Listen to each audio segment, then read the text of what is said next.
Até que fim que mamãe foi-se embora, né, amor? Até que enfim, eu já tava louco que ela fosse embora. Eu era que tava doidinha pra ela ir-se embora. Tu? Sim. Que milagre é esse? Agora, por que você tava querendo que ela fosse embora assim? Amor, já que tá nós dois sozinhos, tu não tá afim de dar uma tapa na cara de Osama Bin Laden, não? Uma tapa na cara de quem, homem? De Osama Bin Laden. Tu é besta, rapaz. Osama Bin Laden era um terrorista perigoso, rapaz. Tu é besta, bater na cara de um homem daquele é pedir a morte.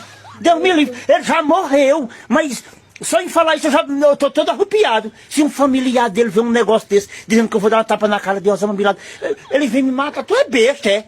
Não é isso que eu tô querendo te dizer, não. E tu não disse? Tu quer dar uma tapa na cara do Osama Bin Laden? Tu é besta, eu não sou besta de fazer isso não, rapaz. Se eu fizer isso eu morro, rapaz. Tu quer ver a morte do homem que tu ama, é?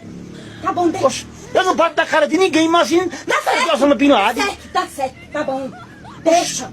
Boca aberta do diabo. Só quer o meu mal, é? Oxe, vai te danar.